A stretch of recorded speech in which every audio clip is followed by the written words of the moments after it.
We are live.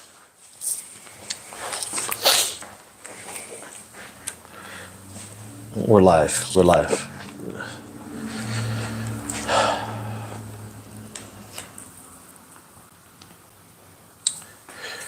No. Oh, this camera angle is a little bit different than the side.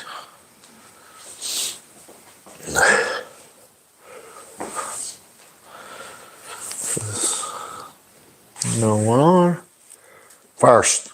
Oh, of course, Umberto. Can you hear us, Umberto? Umberto, can you hear us? How's the sound? Mic check. Mic check, 1 2 1 2. Okay, nice.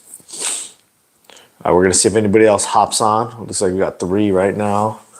Who else is in here? Franco. I make Sal hold the camera, huh?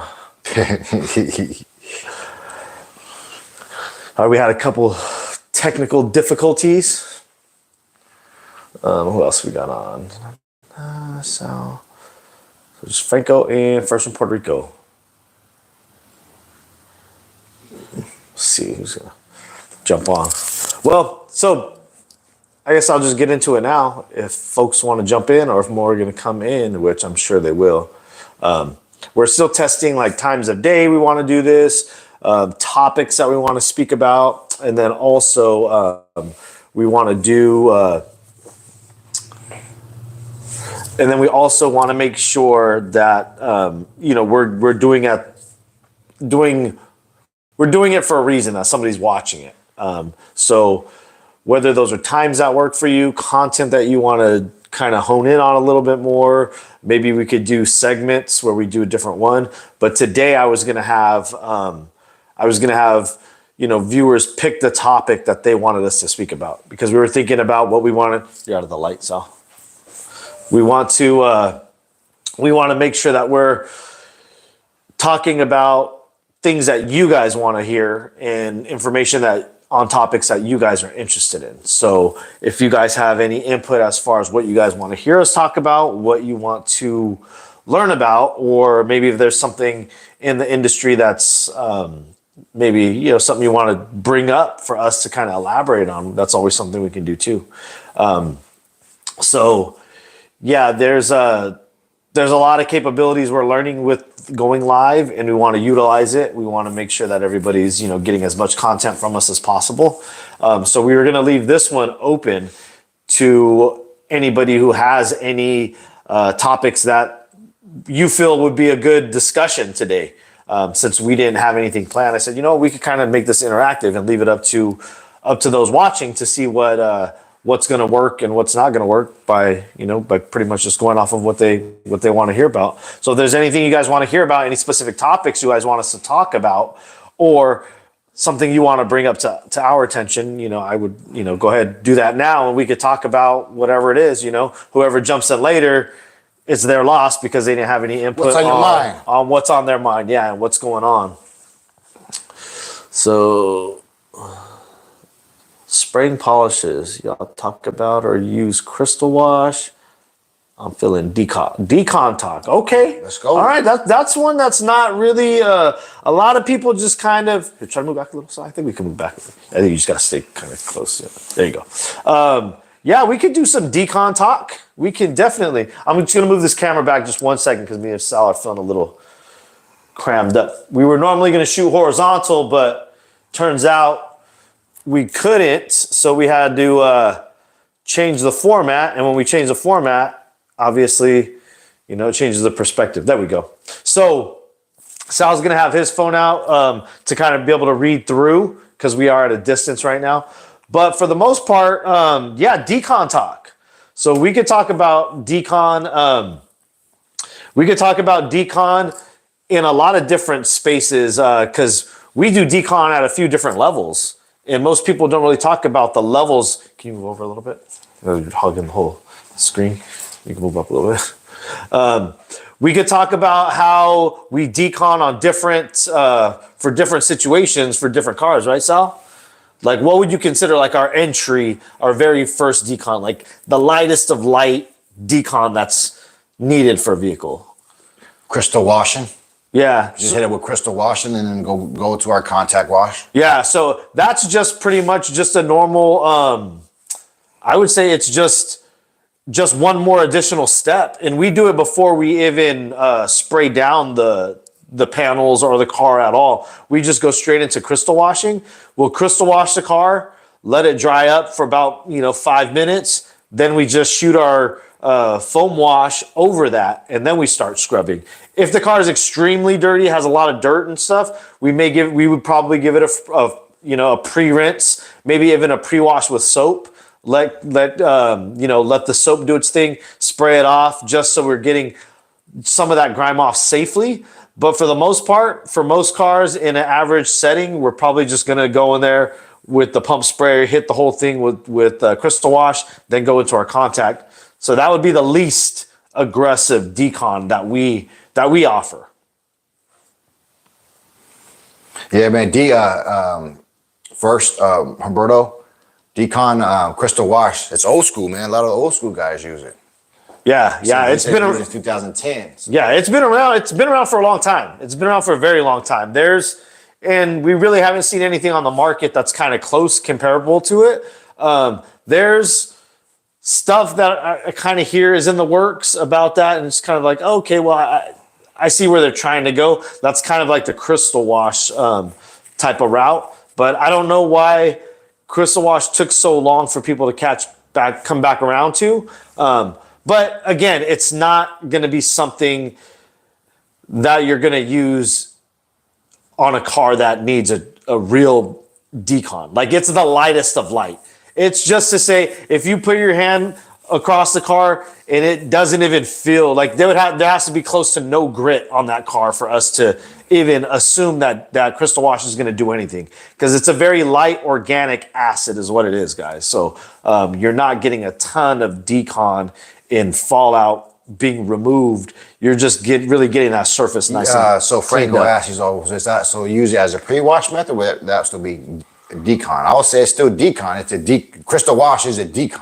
Yeah. So yes, we would. Yeah, call, the we chemist would call that is a decon. Yeah, because it's classified as a decon wash. The crystal wash. Actually, let me grab it.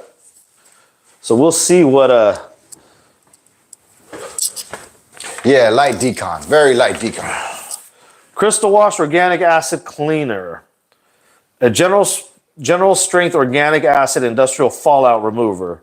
Pre-treatment for ceramic coating installation. So basically, yes, it's a decon. So PNS is stating on here that you use it prior to installing a ceramic coating, basically prepping the surface. So it's a decon and fallout remover, but it's very light. It's very light. So if you guys don't have any crystal wash, I can link it when we post this. I'll link the crystal wash for you, and you guys can check it out. You can actually move back a little bit, and you guys can check it out for yourself. Let us know how you guys like it. It's one of those. It's one of those products that was slept on for years. It's been out for years. A lot of the OGs really like it, but it doesn't have. Don't rely on it as a full strength or your standard decons. I would say it's about half, if not less, than the strength of that. So we use it very, very,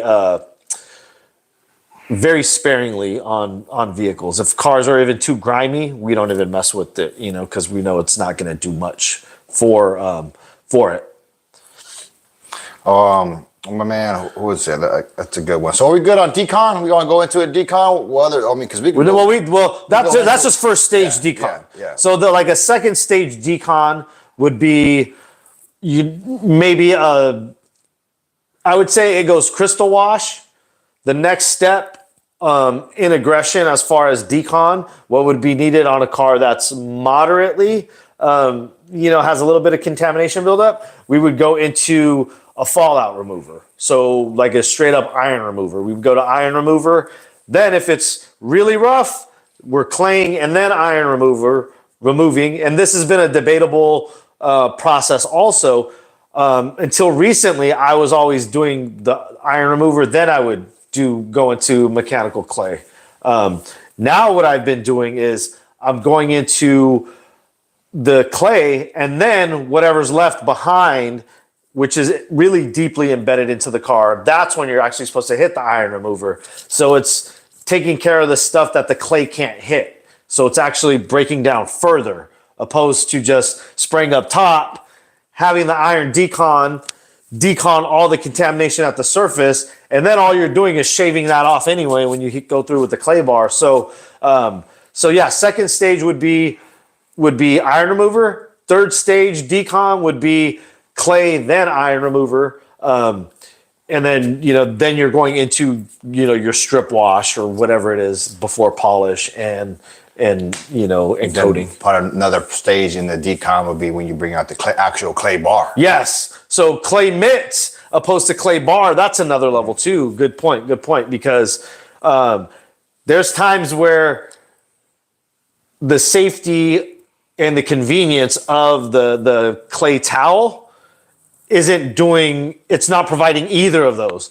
Your safety is being compromised because you're having to go over it multiple times. And then the convenience is, okay, I have to go over this multiple times. So I'm marring it more, and I'm having to put pressure and it's not taking me any faster. So there's times where we pretty much know, hey, we're going to need the clay bar. Don't even don't even waste your time with the towels right now, because the towels you're going to be here all day with the towels. So you get a good clay bar that's taking you to the next level. And I would say, but at that point, you're also know you're going to be polishing after. Yeah. So yeah, you got to take that into account. So if there's sometimes where it's like, well, we don't have polish on this service ticket, so we're not polishing. So it looks like we're probably going to have to take a little bit more time with the clay towel. And usually, we're not talking, I said all day, but that's an exaggeration. But 5 minutes, extra 5 or 10 minutes claying could be the difference of what you're looking at. But I'll take an extra 5 minutes of taking care of it safely with the mitt and not have to polish if if the price agreed upon doesn't include that. Decon. So that's decon. That's how we do decon. I'm sure there's other cats that when we went to the training, we found they showed us their way of decon. Yeah, and then there's a mineral decon too. So that's what we spoke about, was mostly going to be fallout, iron. But if you want a mineral decon, that's going to be something that Crystal Wash kind of touches on that too, because it's an acid wash.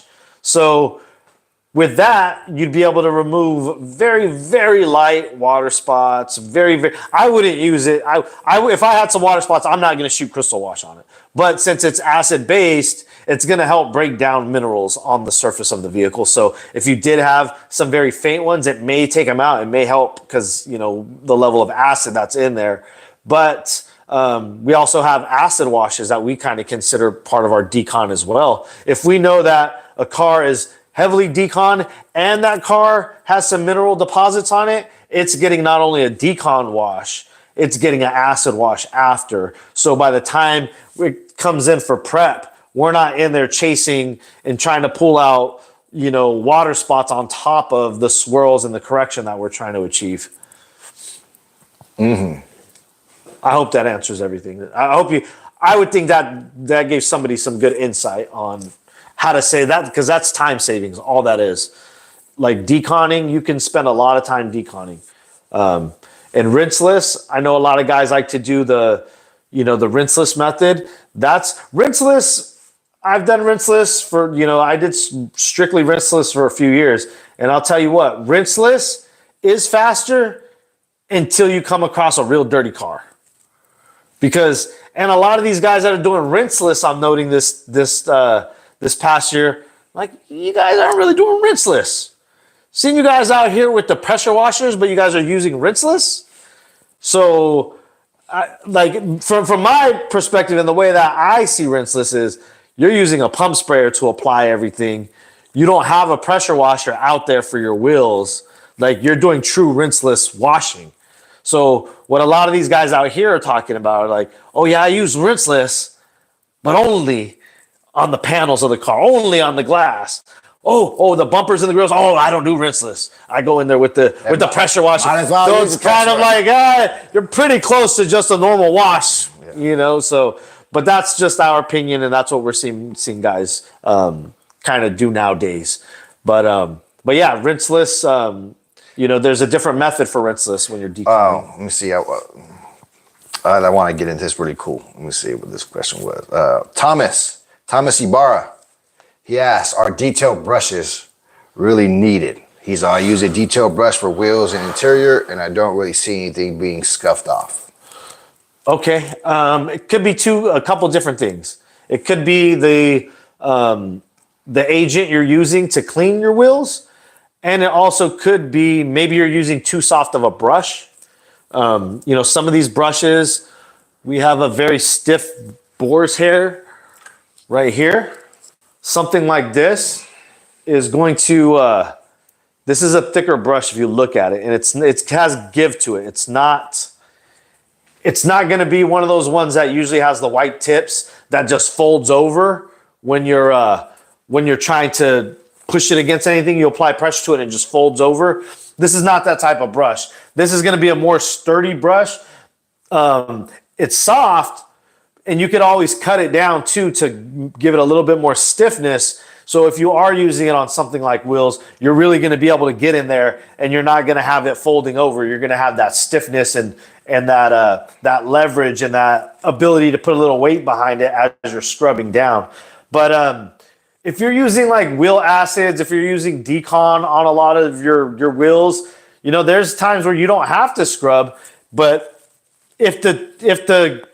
sometimes you just may have to scrub them twice because they're that dirty. There's times, or maybe when you're wiping them down, and the towels, with wheels can be tricky, and every wheel is different. So, are detailing brushes needed? I don't know if they would say needed. They're very helpful. The right brush is really helpful in whatever scenario you may need the brush. Yeah, and a bad brush, you might as well not even have a brush if you have a bad brush. Yes. There's other ways you can get around lug nuts, better ways you can get, there's other ways. What I did for a long time was toothpicks. I had about 4 or 5 different types of toothpicks. And you could actually wash your wheels with a towel. You could go in there with a microfiber towel and go through, or a wash mitt. Guys use a wash mitts too. The wash mitt to me is a way faster method. That's a way faster method, but you just can't get into around the lug nuts and stuff. But if you have a brush strictly for that and you got your wash mitt, you can get through. That'll cut half your wheel time down. Also, a brush is good for emblems. You know what I mean? Yes. On the cracks on those, you got the right decontaminants, right acid for that. That helps that out. We also seen people use brushes on the actual bottom of the car instead of using a towel. They use a brush to agitate. So we've seen, and there's a lot of brushes that'll do a lot of different things. We've seen guys do acid washes and literally rub the brush against the paint, which most people would be like, "What the heck?" And we watched the process. We inspected the paint before and after, and everything looked good. We couldn't tell. They were doing a polish after, but still. It looked good, so there's a lot of different uses for brushes, guys. My man Franco said, I will wash with towels every time. You probably save a lot of time too. Oh, yeah. You get a good one. Yeah.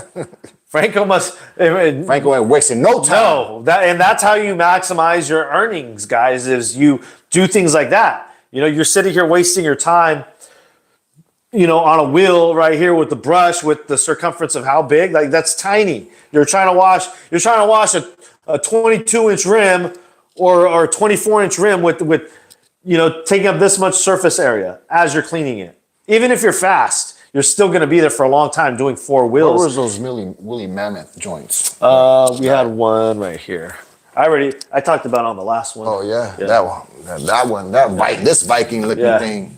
Yeah. These we used these for quite a while up during the last when we touched rims. These right here. Yeah, they're good, but as I said on the last live, they're not long enough. But it also over time, if you're using any cleaner that's not pH neutral, these start to fall off. Remember, we started having the issues of these falling off. So we don't use this method anymore. We have a completely other wheel method that we're gonna probably show people soon.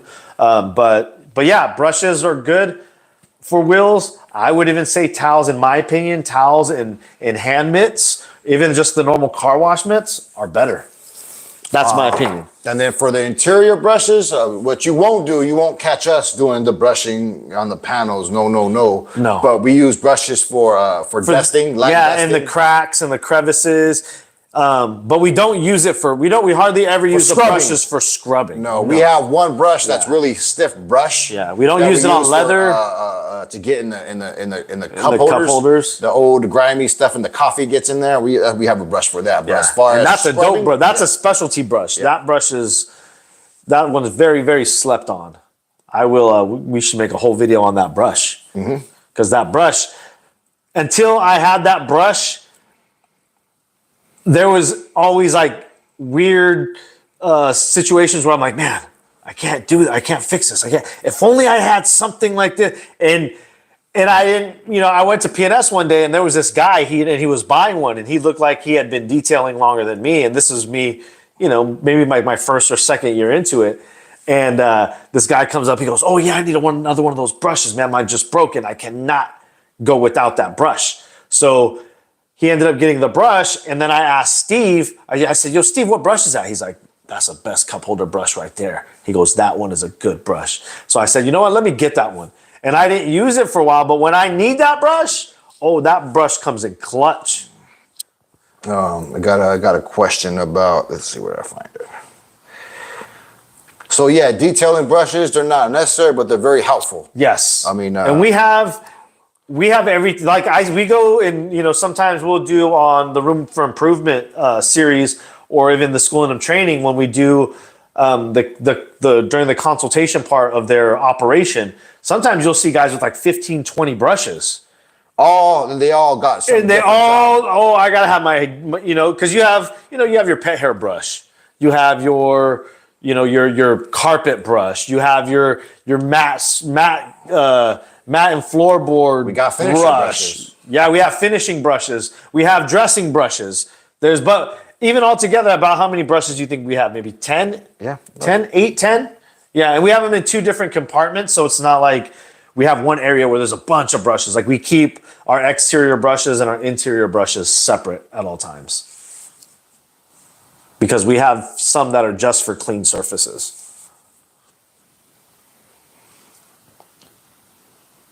So any more questions on brushes or decon? If not, somebody else on can jump in and throw out a topic. Someone had a question. Someone jumped on. I can't find it, but they had a question about their streaking. Who's that guy talking about their streaking on the inside of it, doing interiors, and he wiped everything down. Yeah. There's oily streaking, and he asked, "What can you do to get out of that?" Okay. If you could resend it and be specific on what you're getting on, that we can break it down to, because there's a few different reasons you can get streaking on the surface. You might have to get a new towel.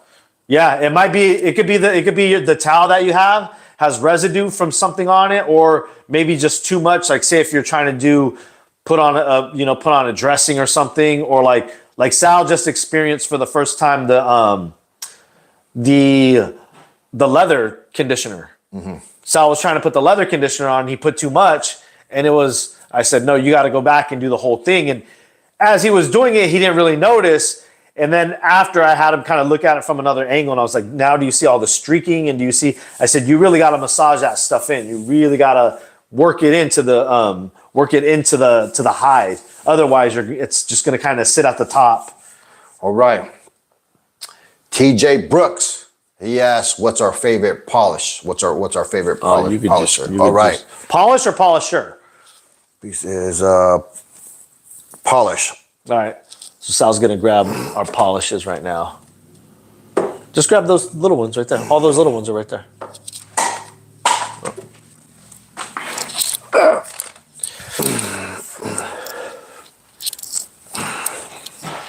So as far as polishes, these are our favorites. Boom. So that is Rupes Fine. This is a Rupes Coarse, and this is a Rupes Uno Protect. These we use These polishes we use. What would you say, Sal? The only time we don't actually, let's just say this: the only time we don't use, well, we hardly ever use this one. Yeah, we would use this one. I don't know, a very small percentage of the time. That's how well this system works. Unless we're sanding and unless we are doing rotary work, we're really not using this guy here. But I've done rotary work with all of these actually. But this one here, if you're just doing your average detailing, if you're not doing any heavy shop work, if you're not doing anything out of the ordinary, this one here will solve, I don't know, probably 90 to 95% of your issues or any of the corrections that you have to make. If you're a mobile detailer and you're doing polishes, one steps right here, like, yeah, don't waste your time, man. I'm not saying the other stuff isn't good, but like this stuff right here, you're not gonna miss. Yeah, you're gonna. You know what I mean? There's been so many times, and I'm sure you guys have experienced this, where you polish and you change up the pad, you change up the speed, you change up everything, and you're still not getting anything. This one, you're gonna get something. You're always gonna get something out of this. Whether or not you want to pursue with it and refine it and get to the level where you're like, hey, I want to cut more, you know, then you slow down. Maybe you switch up the pad. But for the most part, the system has it to where when you familiarize yourself with the system, it's super easy. And you get results based off of the system. It's probably the most foolproof polishing system I've ever used. If you want to teach yourself and like this is like, it's a no-fail method. Yeah. Like they've refined it down so good. And everybody always says, oh, well, you know, you guys only want to use that. Why don't you like, it's not that we don't like other polishes. I just don't want to waste my time on other stuff. Yo, Angela, yeah, I guess I'll wait for you. Franco asked the question, what's a wheel felt? That's how I didn't want to address it. I didn't know what a wheel felt was, but yeah, you come back to us, let us know what a wheel felt is, and then we'll answer that question. Wheel? Yeah, wheel felt. Wheel felt? He's talking about the inside of the I don't know. Of the wheels? All right, so Franco had a good question. Franco said, you guys ever do a maintenance wash on a coated car and not use a detail spray / topper? Yes. On a coated car? Yes, we do. In cold weather. Yes. In cold weather. Yeah. Because in cold weather permits. Yes, because there was one we did the other day. Mm-hmm. Or sometimes we'll do this. Say it's a maintenance car, it's coated, or it has a really strong sealant on it that's still holding up. If we know that it has something on it already, what we'll do is, because those top panels always stay cold longer, like during the, you know, like they usually take longer to defrost up. So what happens is we may be done with the car and then all of a sudden it starts getting foggy again. The windows start to fog up, a little bit of moisture starts to return on the car. So what happens there is you have to, if you are going to put a sealant on, you got to dry the car really quickly, hit the sealant, put the sealant on, and then go back through with another towel. So you almost have to do it with 3 or 4 towels. But if a car's already coated and we know it's already looking good, we'll do one wipe with what's the topper we normally use in cold conditions? Paint gloss. Because paint gloss dries quickly, it doesn't streak. I know even with a little bit of precipitation, if I wipe that down, it's going to evaporate. It's not going to be there leaving any streaks. If I did it with the SiO2 and it's a darker car, it's probably going to dry and it's probably going to have some nasty streaks in it. So, but there's times where we don't put anything on it to answer your question. So, but to answer your question, if it's a coated car, like all our maintenances are coated. So we have that luxury, whether we're short on time, short on towels, the weather's bad. It's going to look good either way. Yeah. It's going to look even better and make our job easier if we do stack something on top of it. You know, and right now we're trying to see if Jimbo's stuff is gonna hold it down because we don't like washing the cars. You know, we don't like contact washing. We don't like touching them. Yeah, we don't want to touch them if we don't have to. All right. So, damn it. All right. So next question is TJ Brooks. I'm gonna ask one more policy question, and that's it. What is your go-to compound? Compound. Well, the compound was the blue one. The blue one. The course. The course is our go-to compound. This right here. Yeah, so So with that compound, we're able to, I do some rotary work. I want to say it removes like 1,500 grit. You got to be doing something serious. Yeah, you really real serious to be messing with this. Yeah, and it's not the fact that is like a super strong compound. I've worked with compounds that are way stronger, way more aggressive in abrasives, but it's just that the yellow one is so well rounded and it has such a big range of correction that it could take care of as far as finishing or cutting that you hardly even have to go to that blue. And so we're good on that one, man. Because Yeah. And then easy one steps with fillers just to top it off, give you protection. We go with Uno Protect. Advance we don't like because it's too difficult to work with, but it is great. We just don't like it personally. It doesn't fit what we do, but it's a great polish. If we polish once a week or just one car a week or one car and we didn't work a lot and we just I wouldn't mind doing that. It's just the hassle of you having to wash your towel right away because it has SiO2 in it. It has, it's a heavier level of protection, but it does give a ridiculous gloss too. And the time on it is pretty good. Yeah, it holds up well. And he asked also, TJ asked, what do we do for water spots on windows? Oof. We have it in one of our videos. We have a couple different methods you could yes. depending on how heavy the water spots are. Yeah, depending on how heavy the water spots and also depending on your skill level and what time of day it is, if you're in shade, if it's cool, if it's hot, if you're in direct sunlight. There's a few different ways, but windows you got to be careful with because windows you can permanently damage in a few different ways. You could scratch them, even though they're hard, you could still scratch them. I've seen people scratch them with Scotch pads. You can scratch them up. You can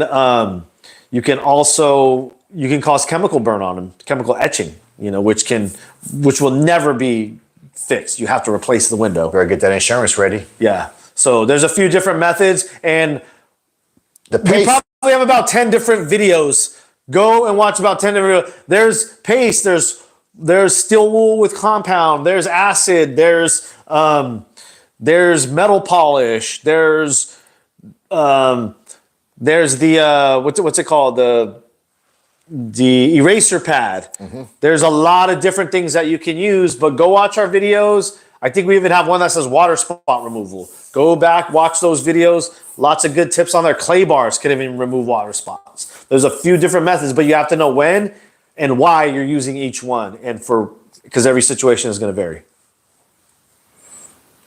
Well, right now, what else we got? What other questions we have?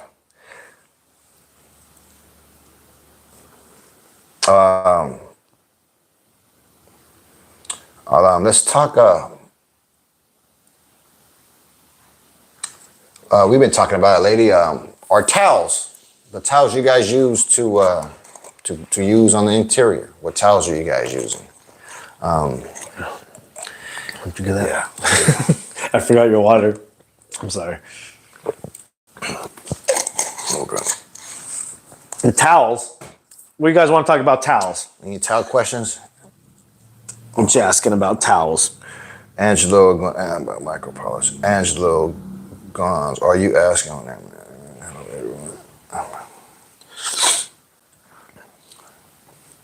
Clarity cream, man. Clarity cream. That didn't do it for us. We tried it out. Nah. There's other stuff in PNS. I'll tell you this: better.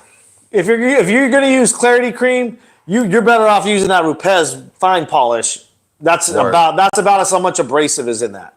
Mm-hmm. Yeah, like if we don't even carry it with us anymore. And I bought 2 bottles, and I was just like, lineup anymore. Nah, it just wasn't. Because even Clarity cream wasn't abrasive enough to get it off by hand. So if I was going to try to do it by hand, I was going to be doing it for a long time. And then if I put it on a machine, it worked a little bit better, but I would still it has a very long working time. It would take me a while. How do we clean carpet? You guys better stop with that. We just gave you guys the keys to the kingdom. As Carlos Serrano's mobile detail, where he said the threesome. The threesome. The threesome. It's the 3-step process. We just Yes. did a video on it with music and no music. Yeah, so whichever one you prefer, watch them both. Actually, the one without music has better quality. I fixed the image quality, so it's better on the one with no music. We also have a few videos on a different, using the same method, just different videos. Oh yeah, and using it with power tools and without. So one we do with using the drill brush. One is without. One's using a hand brush. One's using with steam. One's using without steam. So just check our. We have a few videos. They're very popular. But I think they was trolling us on that one. All right, guys. Give us a couple more questions. What's your favorite headlight restoration method? The fastest one. The fastest one. The fastest, easiest one. We actually like the eraser pad and any of the heaviest compound you can get your hand on. PNS has a headlight restoration compound. They have a ballistic compound. You could use a blue Rupes. Just know that's not going to work in every case. There are going to be some cases that you do have to sand, but I would say this corrects about 80% of the issues. Car Pro, the pad, eraser pad, the one you put on the eraser pad. Yeah. That one right there. That's the best one. Yeah, it's the easiest one. Yeah, but you usually have to refine after that step. But that usually gives, that pad is so tough. I don't think there's another stronger abrasive pad on the market. So that pad we only use for headlights and glass. But yeah, I guess the job done. And so on headlight restoration, guys, I'll tag it in the description below. Quick and easy way to draw in those high-end clients, man. Stuff doesn't take very long. Quick customer service, knock those out. Everyone's happy. Don't waste no sweat, no pain. Go ahead and give him a little kiss on that one, man, if it's needed. And then for us dropping this game on you guys, do me a favor, hit that thumbs up button.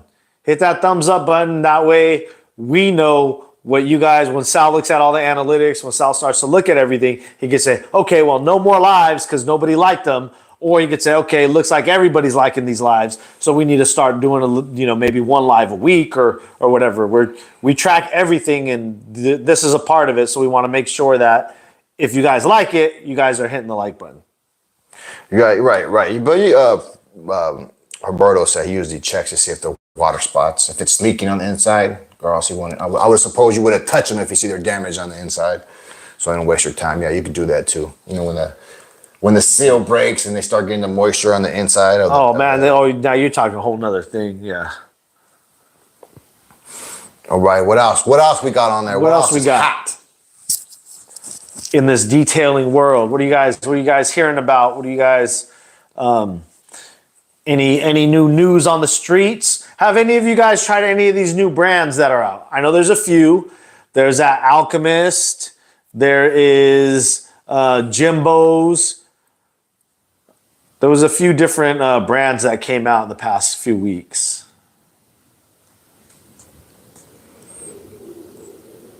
Boats and RVs, do you recommend the same thing, Rupes buffing system? Oh, looks like we just got a donation in Franco, from Franco. my man. Franco, hey, you're number one, Franco. You're number one. Or did we get another one before Franco? No, that was Franco. Franco, baby, thank you. It's all the way live, Franco. Yes, sir. My man. That helps out the channel. That helps out, keeping things going.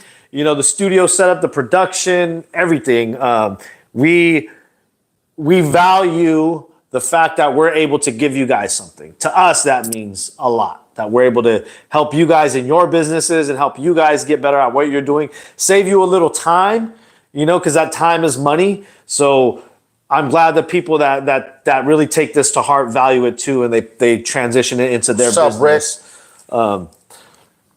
What's going on, Rick? So yeah, we all right, boats and TJ Brooks. Okay, TJ, you can bring us some good ones.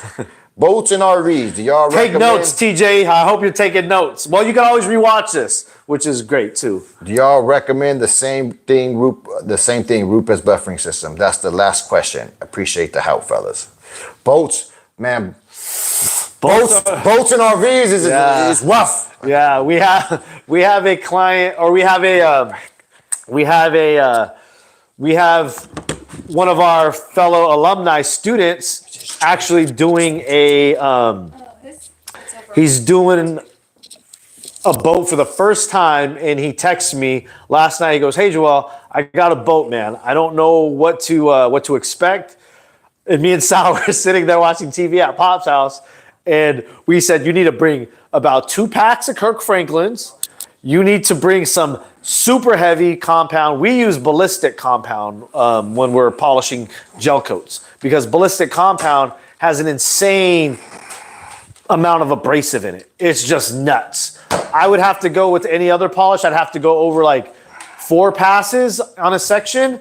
With ballistic, to give you an idea, I'd have to go over maybe once, maybe 1.5 quick light ones.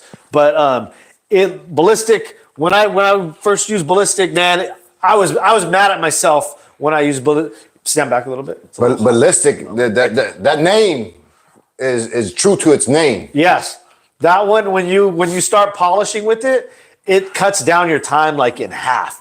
I started polishing with it, and I was just like, what have I been doing all these years? So if you don't have ballistic compound, if somebody around you doesn't have ballistic compound, like I don't know if you can order it online or not. You may not be able to. But if you can get your hands on ballistic compound, if I can find it, I'll link it in the description below. Stuff is thick. If you're doing a boat, go ballistic compound, wool pad. Please try to use Rotary on boats and RVs if you can, because it's going to save you a ton of time. But if you can't, you got to go DA, you got to go coarse wool, and you got to go ballistic, and then you refine out.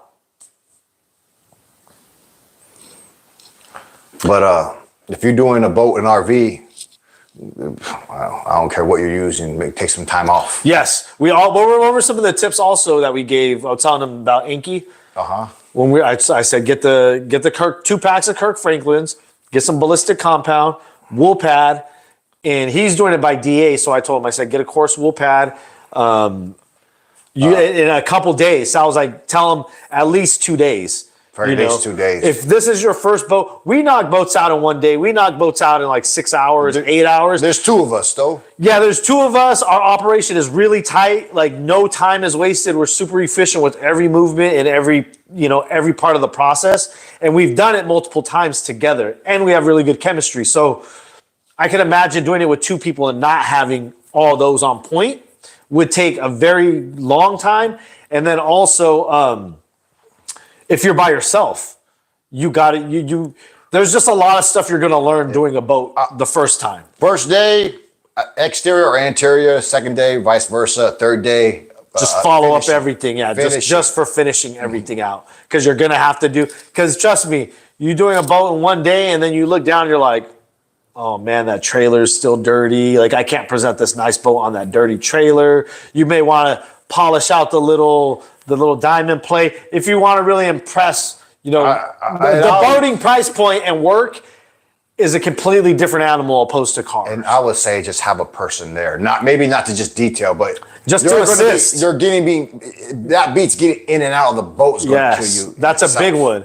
Or getting up and down a ladder. If you're up there, you just need to have someone just there lending you stuff, giving you stuff. So, and we've never done any boats docked. They've always been out of the water. So if you're doing boats that are docked, I wouldn't know how to even advise on that. Yes, P&S has ballistic compound. Why does the lighting look better right here? That looks real good right here. I know. Fuck, just stay here. Move this thing back. Oh, you can't mess with anything on this one. No. We're gonna move this, set this back a little bit because the lighting is a lot better right here. Let's see. Oh yeah, there we go. Let's just hope the stand doesn't fall down. Sorry guys, we had everything set up to film horizontal, and for some reason it wants us to film vertical only. It didn't give us an option. So what else we got here? Looking for a new Rotary. What do you guys recommend? Well, I started out using a snap-on Rotary, and that thing's like a tank. So if you don't mind holding a big tool, big heavy tool, Snap-on, obviously that's a good brand, but a lot of people use other stuff. Milwaukee.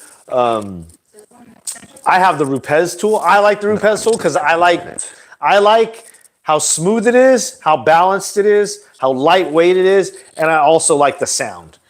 And a lot of people dislike pretty much all of those things about Rotary. I want my Rotary to feel as much like the DA as possible, if that makes sense. Like I want it to feel very familiar. I don't want to be switching out. A lot of times the Rotaries don't have, they're making them better now where they actually have the grip on top. But before, it's almost like you weren't supposed to hold it from the top. You were supposed to use the handle that comes with it. And even that is kind of difficult to use, if you're not balanced. Got here. Witness. Location interview. Lighting. Just missing burnout faces. Franco, yes, the Sonax rubber protectant too is what I apply for shoe. I'm a professor. Yeah, the Rotary, it's a good Rotary. And if you're going into your first Rotary, it might be a Rotary that you like because it has the same feel as the Rupes. My DA is heavier than my Rotary, but I use a Mille, and a Mille is the heaviest of all the polishers in the Rupes lineup. But it's heavier than I would say it's probably like the LHR 15 about that weight, the Rotary, because the Rotary is not too heavy, huh? The Rotary, the Rupes one, it's actually really light. And that was one reason I liked it, because when you're, the times that I did use Rotary before I got my Rupes, I was actually, and I wasn't doing a lot of Rotary. I still don't do too much Rotary, but Rotary is one of those tools that when you really need it, you want to rely on it.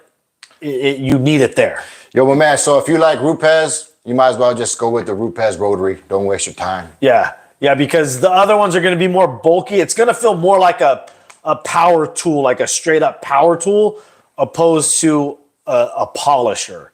Like I feel like the Rupes one is a little bit more refined, has a little bit nicer lines. Again, the ergonomics and the weight on it are perfect for me, but some people want that big, bulky piece to hold you down when you are doing Rotary, and I understand why, because it gives you a little bit of extra weight on it. It slows you down, but for me, it was taxing on my shoulders, my arms. Imagine working on a boat, being in this position for hours at a time, and you can imagine how sore you become if you have a crazy heavy Rotary.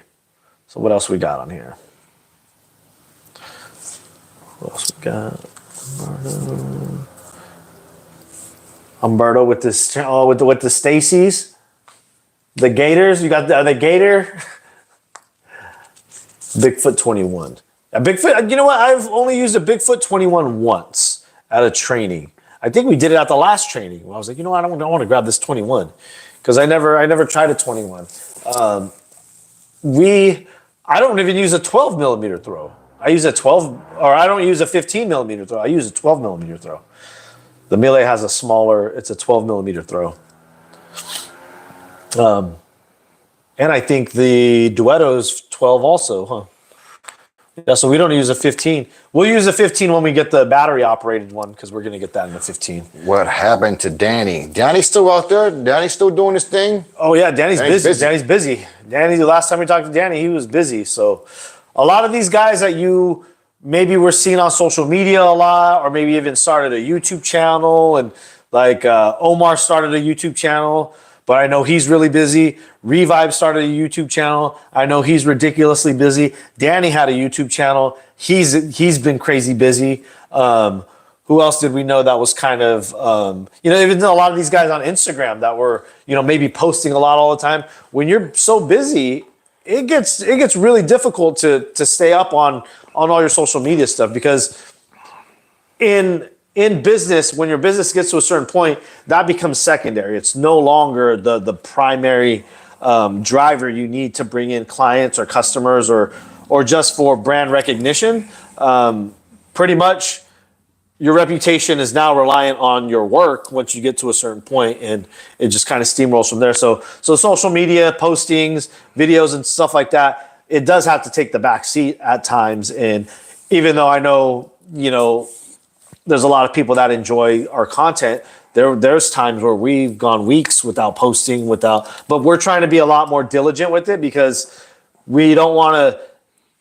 We've built something in the community that we have. We love all you guys, and we don't want to leave you guys hanging, So we want to keep you up to date with things that are going on. And I think right now it's a good time in detailing for us to be here because there's so much hype and so much snake oil and so much, there's a lot of crazy stuff going on. And that's why we started the podcast to kind of entertain you guys as well, because there's a lot of madness going on out here. We want to kind of be the ones to give you a level head and to keep it real and to give you nothing but truth.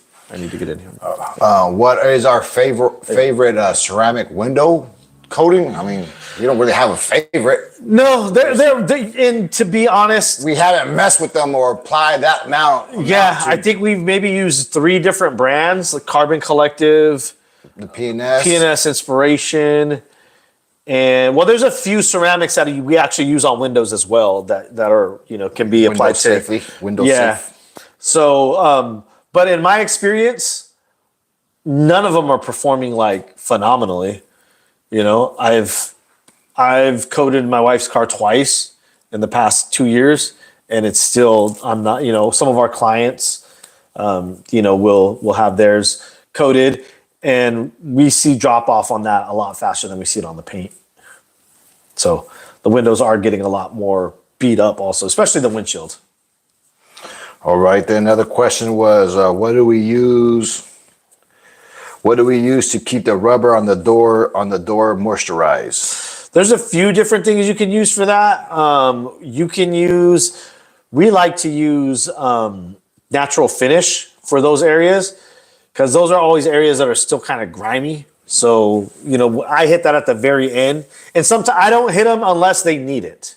Because if they're already nice and rich and dark, if you hit it again, then it looks too shiny and oily.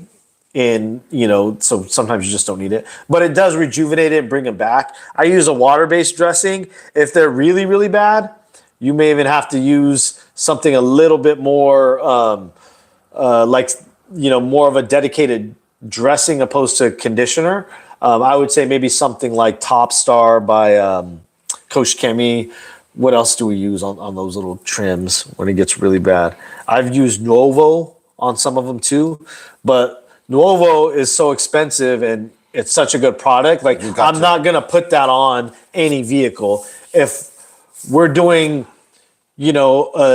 a retro car from like the 80s that we're trying to bring back, and they're all beat up, and I'm trying to really restore it, I'm going to hit it with Nuovo, because Top Star and all that stuff, it's not going to do the trick.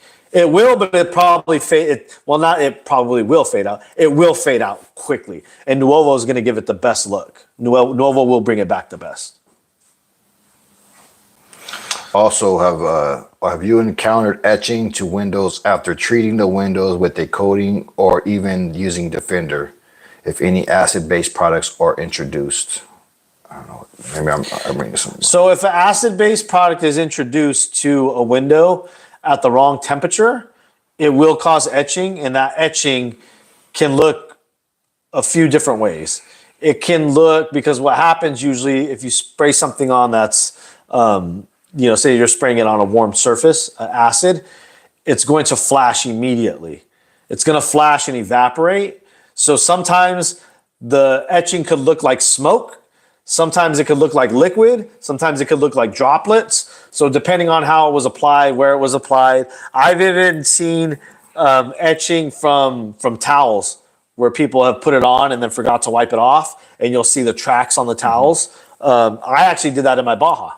You can see it on the back of the tinted windows. Very faint to see, but you can see it. And yes, when you have that, and when you have any kind of chemical etching in your glass from acid, it's done.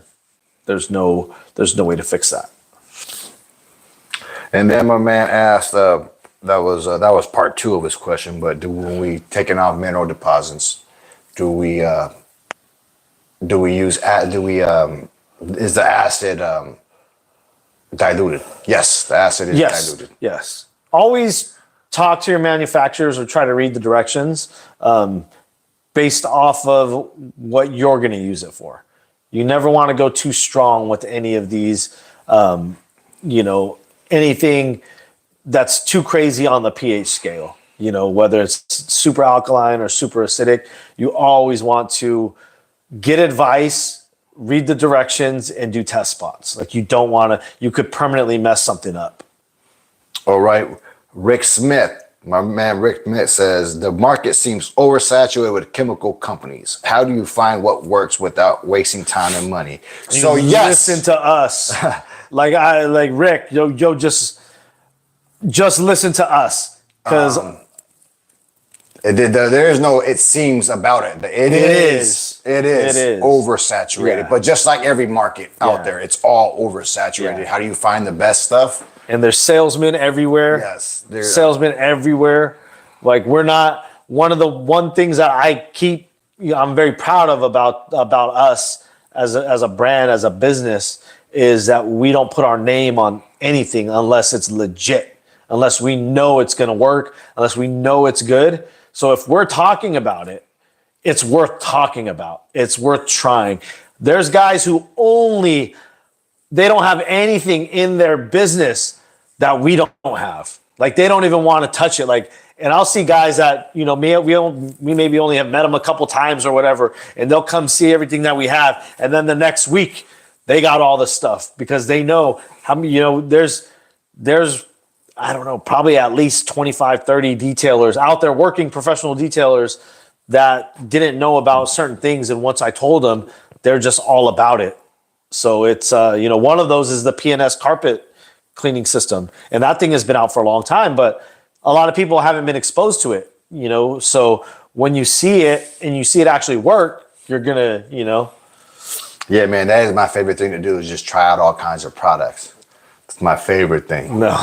Won't catch me doing that. No. That's just, hey, but if you some people like it. It's fun for some people, but when you're trying to operate a business, the last thing you want to do is be testing some products that are more than likely going to be trash, because most of them are mediocre. There's 80% of all the chemicals by all the companies are right here, guys. They're all right here. And then there's 10% up here that are really good, and then there's 10% down here that are really bad. But for the most part, all those in the middle are all the same. Hey, it's just like these restaurants. Most of them all get their food from Cisco. Yeah. It's just how it's prepared and how it's it's ran, all that. Yeah. So there's a lot of different brands out there saying that their stuff does the same stuff, but it's like there's already something out there like that.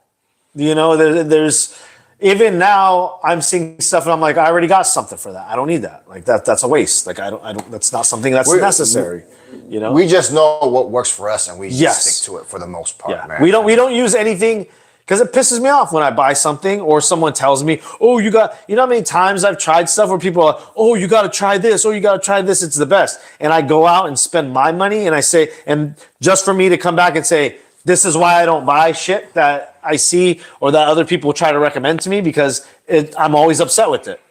Like, I don't know. Maybe my standards are too high when it comes to expectations, but I think all of us as an industry, we need to expect more. And that's one of the reasons why we stand by Jimbo, because he knows. And I want us all to be like, yo, we're not going to settle for this trash. We shouldn't have to. All right, I think we got a little business one coming up. And where's my man's name up? Let's talk some money. D Hegel 0671. He says, do you guys do basics in and outs? Yes. Oh, we could. I like this question. Basic in and outs. So first, you guys are probably saying when you guys put your menu together. You know what I mean? When you have a menu together, you have to talk about these things. So, but anyway, do we have a basic in and outs? Do we do them or do we have them, or two different things? Yes. Yeah. Let's let's kick some knowledge right now from the get-go. Yes. Do we offer them or do we advertise them? That would be two completely different questions. We do what the customer wants. Yes. It's not a service where we're asking or we're giving a list of menu items. That's not us. The client calls us. We ask the client, what do they need? What are they looking for? And then we do it. That's it. We don't, there's no this, that. Oh, you choose that. Oh, here's add-ons. Oh, I'm going to upsell this. Oh, I'm going to try to do this. No. You call us. Let us know what you want. We're the experts. We let them know what's needed to take that job, to take the job on, to take care of it, and to get it right. And then we tell them the pricing. And then it's a done deal. We're done. There's no offerings menu. We have a few different things that we offer, but there's no offerings menu. You're coming to us for reconditioning of your vehicle. When you come to us, that vehicle is going to be at its maximum potential on the interior, the exterior. We don't guarantee the engines because we're not getting underneath that. But whether we're doing the interior, exterior, or both, you're getting maximum reconditioning of those areas of the vehicles, excluding damage. That's it. But if it's a new car, to answer the question, if the car is a 2023 Silverado, Fresh off the lot. Yeah, that car just. that's getting a basic detail because there's not much more we can do with it. Or the, It's going to get steam. Yeah, it all depends. Most of the time, they still get the steam, but is that going to be charged like a disaster detail? Because also people assume, basic detail is going to be cheaper because you're doing less work. Right. I see guys doing basic details where it's like, that's a full detail, homeboy. Mm-hmm. So it's all relevant to your business and how you have it set up, your business model, and also what you're communicating to your clients. You want to make sure that your clients are understanding what they're getting. Usually when we get that question is because you're doing a bunch of in and outs for very cheap and you're spending a lot of time on them. That's what you're doing. Yeah. That's usually when people ask that. That's usually the case, yes. So they're like, and you're debating whether or not I should even have this on my menu. And should you have it? Yes, I think everybody should. Yes. Because there's not always a need for a full detail. Mm-hmm. So I hope that answers your question, man. Because we could have fun with that one all day. So if you want to get specific about it, let us know. But the bottom line is, you as the expert need to be communicating whether or not it's in condition to get a basic detail. We'll look at a car, the client will send us pictures, or the client will come by for a consultation. We let the client know. The client doesn't say, hey, I just want a basic on this. We say, okay, that's understood. I get it. You're looking for a basic detail. But a basic detail is not going to do any of the things that you're looking to get done on here.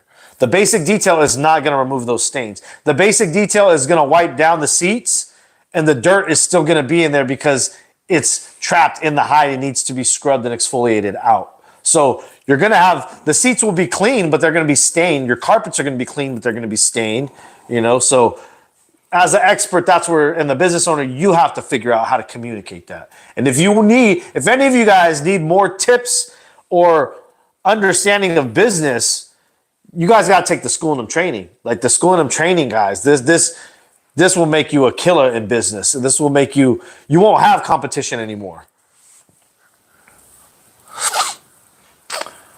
Well, I'm not gonna go into the companies or the brands that are good. There's too many. There's too many that are trash. There's a few that, if we've talked about it in here, we stand by it.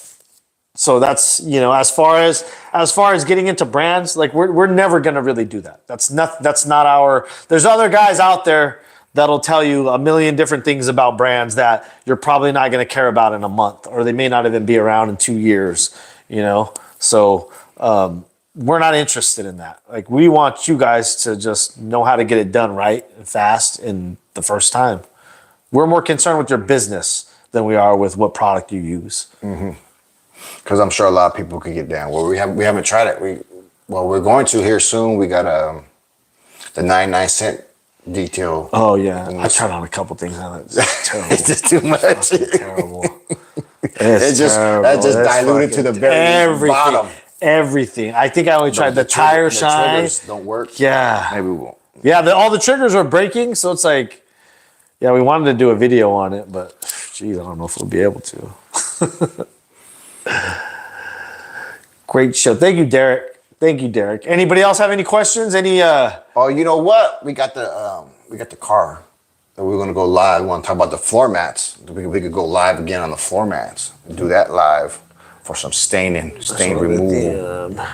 Nysol and lithium. Yeah, I'm hearing about Nysol and lithium, Labo, the Labo one, all that stuff. Color Lock. Yeah, those are all good brands from what they see, but only time's gonna tell. Like there's brands out there that are hot for 1 minute and then not. I'm sure First from Puerto Rico will tell you all of them. Yes. That's the man you talk to about the brands. Oh right yeah. there. He'll tell you about all of them. He'll tell you what they got, the lineup, everything, where they're sold. Running your business is the most important thing. That's the most overlooked thing. Yeah, it's overlooked. That's why there's so many guys failing. There's a lot of guys that are struggling right now. Whether they've gone out of business or they're downsizing or they're just barely treading water. It's tough for a lot of guys out there. And this time in the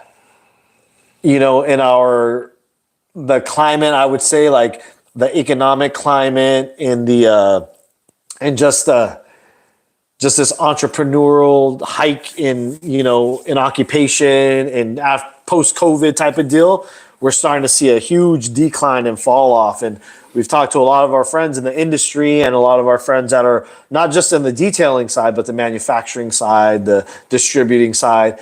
There's a big decline in detailers out there. Guys that they were seeing coming in, 6 months ago, 8 months ago, a lot of them are falling off. A lot of the guys, right now, you're seeing all the guys that started during COVID or a little bit before COVID. If they made it, they've made it.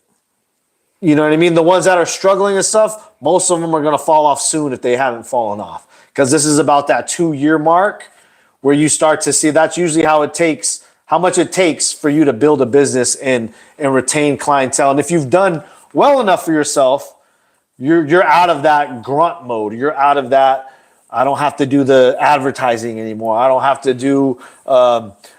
to work 12 hours anymore. I don't have to do this anymore. I don't have to do that. Like Trying to get new clients. You've actually, you're not still having to search for new clients. Like things are working out for you and you're doing things right. But if you're still making those same mistakes, still not making the right business decisions, you're either going to be out of business or very close to going out of business at this point. It's hard. I would say it's harder than ever if you're not doing stuff right. It's harder than ever to stay afloat. Mm-hmm. Mm-hmm. And I could say that out of the entire time that I've been detailing, I think right now is probably the hardest for these guys to stay up.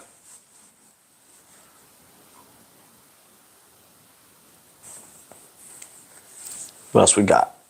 Anything else, guys, before we tap out here?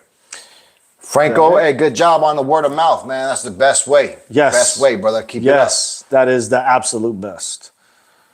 All right, so if there's no more questions, guys, we're going to tap out. We're going to get back to our day. We already finished up that 5.0 Mustang if you haven't seen it. But thank you guys for tapping in. We're going to get something set on the schedule. We'll do a lot. We're going to try to do at least one every 2 weeks to get on here for you guys and to show you guys some love, give back to the community, and kind of recap some detailing news, what's out there, and if there's anything new on the streets that we've heard about or anything that's going on, any changes. You guys let us know too. You guys keep your ears to the streets, and if you guys have any questions with business, with training development, with process improvement, any of that stuff, write them down, have them for the next live. That way when we go live, we can answer your questions. But we are going to try to pick topics. And if there's a good topic you guys have, definitely let us know too. And hit that merch link, man. So check out the merch link fresh. too. Yeah, we got a lot of stuff on sale on there. A lot of stuff we're going to pull off. So if it's on there and you like it, you better grab it now because it's going to come off soon. But we'll catch you guys on the next one. For Sal, Joao, we are out. And yeah, Shit, baby. that's it. Close this down.